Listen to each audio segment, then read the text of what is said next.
Salut les traders, salut les tradeuses, salut à tutti. Allez, ça chute encore. Incredible, mais non, c'était prévisible. Peut-être quand même, ça avait monté depuis quand? C'était énorme. Bon, peu importe, où est-ce que ça va aller? Est-ce qu'on va corriger ce matin? Moi, ce qui m'intéresse quand je fais mes plans de trading, c'est les 2 heures qui viennent, hein. C'est pas toute la journée, puisque je suis obligé de refaire le plan. Alors oui, j'ai des grosses zones qui vont peut-être servir toute la journée, mais en réalité, moi, ce qui m'intéresse, en fait, c'est les 2 premières heures. Parce qu'après cette vidéo, je suis en live trading, en partage d'écran avec les abonnés, les coachés, etc. Et du coup, il faut trouver des idées, il faut quelque chose de cohérent, des zones, pour qu'on puisse trader dans les 2 heures qui viennent. Le live dure entre 4 et 5 heures. Hein. On va dire entre 3,5 et 5 heures. Suivant si je joue les prolongations. Donc, bien sûr que toutes les 2 heures, on est obligé de refaire un plan. Voir si les niveaux étaient cassés, voir comment ça se passe, etc. Si on fait pas ça, on est vite noyé dans l'overtrading, on est vite noyé dans du n'importe quoi. Donc d'ailleurs, hier, le trade du jour, ça n'a pas été le seul, c'était celui-là. Celui-là, regardez l'heure, il était 9h09. Donc j'avais attaqué le live à 8h45, il était 9h09. Et sur ce compte financé, vous le voyez dans la petite fenêtre, sur ce compte financé Apex, 1376, je crois que j'ai fini à 1004. Ça, c'était le trade du jour, il y en a pas mal qui l'ont pris. C'était pour aller réintégrer l'open, en fait, pour toucher l'open. Ça a été fait. Ensuite, après ça, dans le live, pour tout vous raconter, on a fait 3 trades gagnants et 2 trades perdants. Mais on est en ratio de 3. Alors celui que vous venez de voir, j'ai fait même un ratio supérieur, mais on va dire 3 ratios de 3 et 2 pertes. Donc, regardez, quand vous faites des ratios de 3, ça veut dire que vous avez équilibré sur 3 stops. 3 stop loss, en fait. Donc ça fait que si vous gagnez 3 trades, ça vous fait 9 stop loss. 9 stop loss. Et du coup, vu qu'on a perdu 2 stop loss, 9 moins 2, ça fait 7. En fait, hier, on a gagné l'équivalent de 7 stop loss. Donc, comme mes stop loss, je les mets à $200, vous calculez, ça fait 1400 $. Bon, bien sûr, le premier, alors je vous ai dit, c'était la théorie, le premier, j'ai fait bien plus que ratio 3, c'est pour ça que j'ai calculé sur 3 fois. Mais en gros, voilà un peu nos modes de calcul, notre gestion financière chez Intrad, on est solide, parce qu'il suffit de gagner 2 trades d'affilée, ça vous crée 6 stop loss d'affilée. Si vous perdez 6 stop loss, à ce moment-là, oui, vous êtes à 0. Vous voyez, on ne joue pas notre vie sur les trades. Voilà, donc, allez, qu'est-ce qu'on peut aller chercher? Donc là, on vient de tout en haut, ok, on a fait une vague, 2 vagues, 3 vagues, et là, on est sur la value area monthly. Et il se trouve qu'on est presque à la fin du mois, le 25 février. Donc ça veut dire que tous ces niveaux, les value area, les POC, les VWAP, tout ça, ça se construit au fur et à mesure du mois, puisque c'est vivant, en fait, suivant les bougies. Donc là, quand c'est la fin du mois, qu'on est sur la value area, c'est quand même assez solide comme niveau. Alors, le niveau qui est juste en dessous, c'est de la standard déviation moins 2. Ça, c'est souvent une standard qu'on va chercher quand on veut se retourner. Donc, elle est à 21 256. Et il y a un niveau qui est intéressant. Je vais vous le montrer, mais pas sur NinjaTrader. Je vais vous le montrer sur TradingView. Oui, j'ai TradingView aussi. Alors, j'ai Apex sur Rhythmic, donc avec NinjaTrader, et j'ai Apex sur TradeOvate avec TradingView. Et je m'en sers aussi pour mes comptes perso, je m'en sers pour les analyses et je m'en sers pour les alertes. Parce que les alertes, c'est super pratique sur TradingView. Donc, c'est pour ça que j'ai pas mal de fenêtres. Et parce que c'est pas pour les analyser, c'est pour poser des alertes. Mais en général, je suis sur... Donc, comme on suit le Nasdaq plus souvent que les autres, alors attendez, ça marche pas.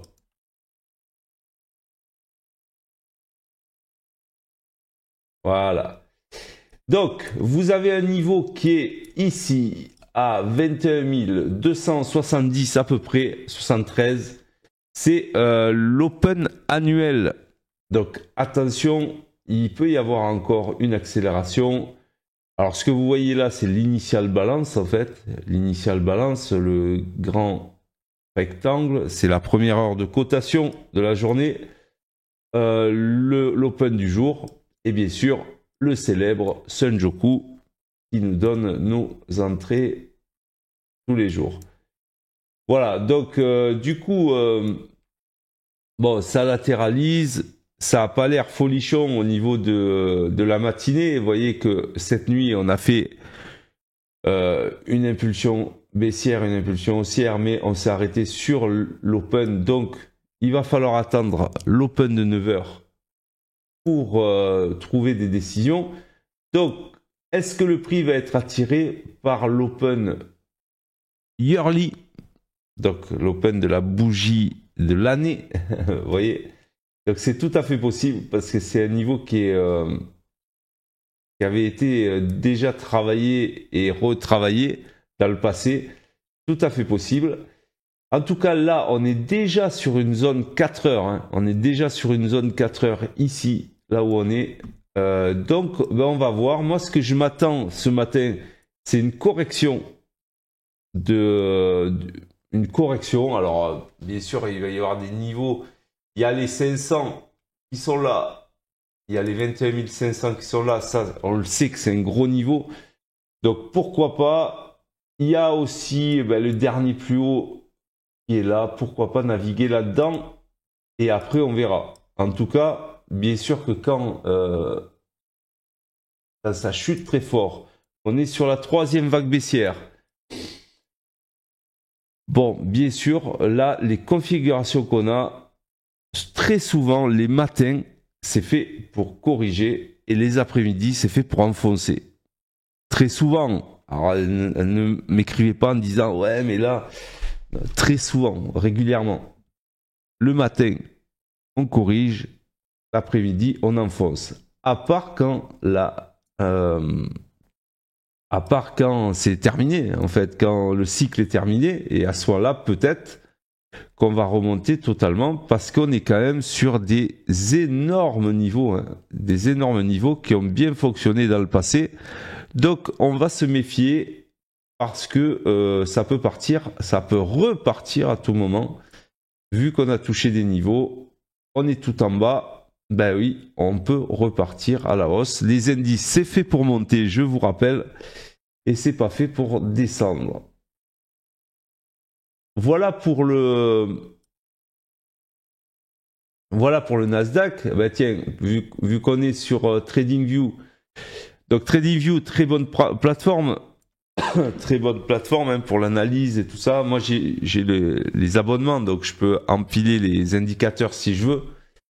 Et puis j'ai le 15 secondes surtout. Parce que le 15 secondes, je m'en sers quand il y a beaucoup de volatilité. Je me mets sur le 15 secondes. Donc là, évidemment. Voilà. Donc, c'est pas mal. C'est pas mal. On va continuer comme ça. Donc là, on voit que ça bouge pas. Donc je vais pas trader. Je vais attendre 9 heures avec les intradiens pour prendre la première position. Allez, on va se remettre sur NinjaTrader. Pourquoi? Parce que NinjaTrader, par contre, j'ai des vrais outils d'order flow sur les volumes. Donc les volumes. Et du coup, on peut voir plus de choses Voilà, comme ça, par exemple, en weekly. Alors, vous allez me dire, ok, mais on est en début de semaine. On est en début de semaine, donc le weekly, ça... Oui, mais début de semaine, c'est surtout début de la journée. Début de la journée, on a fait une grosse chutasse depuis hier, donc, depuis hier, tac, depuis lundi. Et donc là, on a le POC et la value area. Et vous voyez aussi qu'on a tapé les standards déviation weekly. Et là, ça peut donner lieu à un retournement. Pourquoi? Parce que c'est des standards déviation qui sont faites pour ça. En gros, c'est avant de se retourner, on tape les standards 2 et puis on se retourne. Donc on ne sait jamais. En tout cas, moi je vais me méfier justement de ce range ici latéral ici. Si on casse ce range avec une très grosse bougie, évidemment que mon TP ça sera la VWAP weekly. Voilà, c'est pas facile ce plan hein, quand ça fait que chuter tout ça. On se dit ouais la tendance est mon amie, oui mais d'accord elle est ton amie.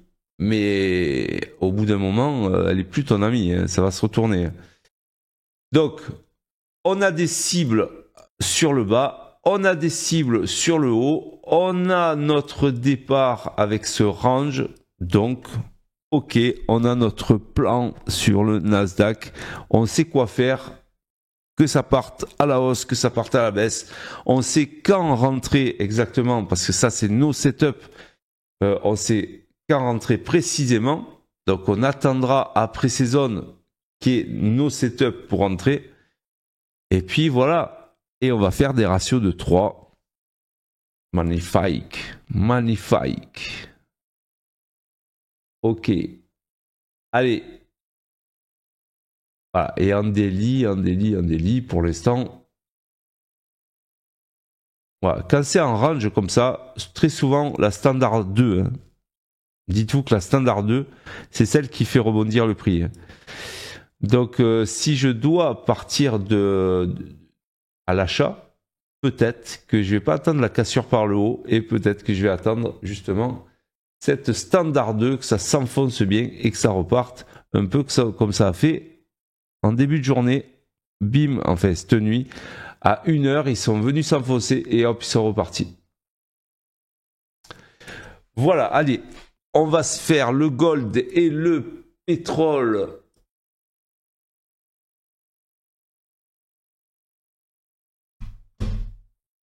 Le gold qui a bien enfoncé aussi.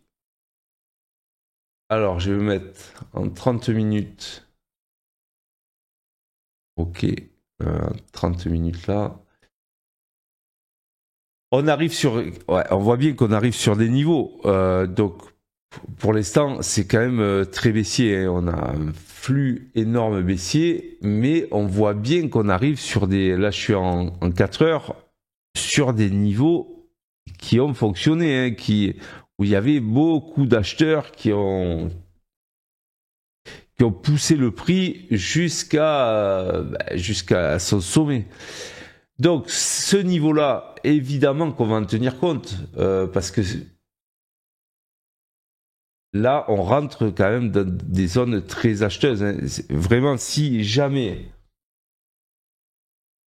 là, on casse cette mèche, par exemple, là, d'accord, on va se dire, ok, c'est très grave pour le gold. Bon, j'y crois pas trop, en fait. Mais bon, tout est possible. Voilà, il y a une oblique aussi qui est là. On est bien. Donc, tout ce qui est en bas de 29,46, gold futur, hein, je parle. Mais là, vous voyez bien qu'on a cette grosse oblique 4 heures. On est sur les bas des bougies qui ont accéléré à la hausse. Donc oui, on est sur un niveau d'achat ici. On est sur un niveau d'achat. Bon, il va falloir choper le bon timing, hein, mais ça c'est notre rôle. Hein. Donc, où est-ce qu'on peut partir? Je ne sais pas, mais en tout cas, évidemment, on a un niveau, le dernier haut ici, pourquoi pas attendre la cassure de ce dernier haut, les 29,56, ou alors attendre l'accélération ou une impulsion, en tout cas un excès par le bas, et puis une réintégration de ces niveaux. Voilà, le plan, ça va être d'acheter le gold de toute façon et pas de le vendre tant qu'il est dans ces niveaux-là. Au niveau order flow monthly, alors, vous voyez ici, on tourne autour de la standard 1 monthly qui est à 29,53. Donc il y a des gros niveaux de volume. On est sur des gros niveaux d'achat. Donc si ça tient, il n'y a pas de problème.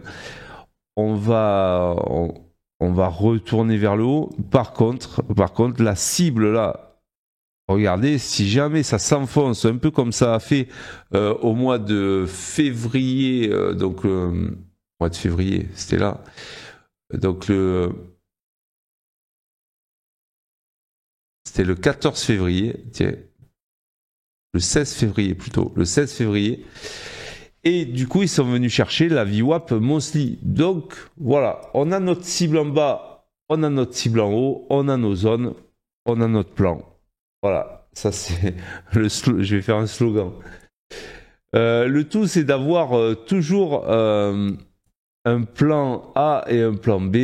Ça monte, tout ça descend, on s'en fout. Nous, on le prendra quoi qu'il arrive, mais il va falloir qu'il nous donne une démonstration de force par le haut ou par le bas. Voilà. Alors, bon, en weekly, il n'y a pas de doute, c'est haussier.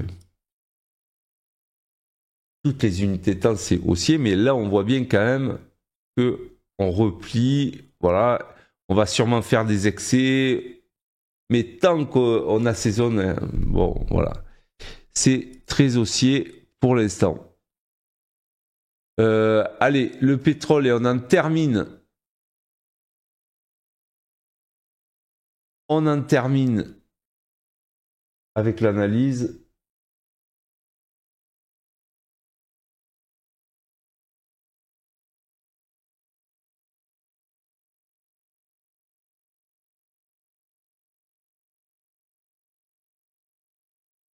Donc, le Petrolus, alors on va prendre un peu de hauteur, on va se mettre sur l'order flow. Alors regardez ce que je vous disais, on est venu percuter hier la -2 monthly et puis ça s'est retourné direct.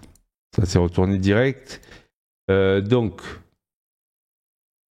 là vous voyez qu'on a même récupéré la value area et la standard -1 et donc la cible ça va être bien sûr la VWAP monthly qui est à 71,88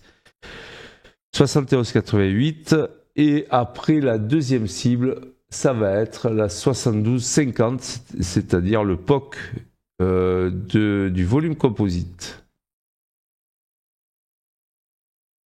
Alors je pense qu'il va falloir attendre quand même que ça corrige parce que là on a quand même un petit peu accéléré, donc voilà, ben c'est très simple.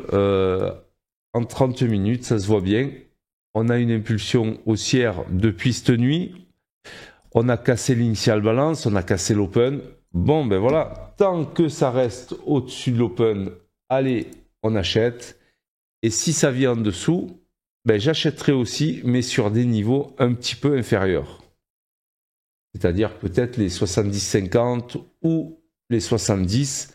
Mais en tout cas, j'achèterai le pétrole. Voilà. Allez, on va en terminer là. On va essayer de faire la même journée qu'hier sur le live trading. La même journée qu'hier.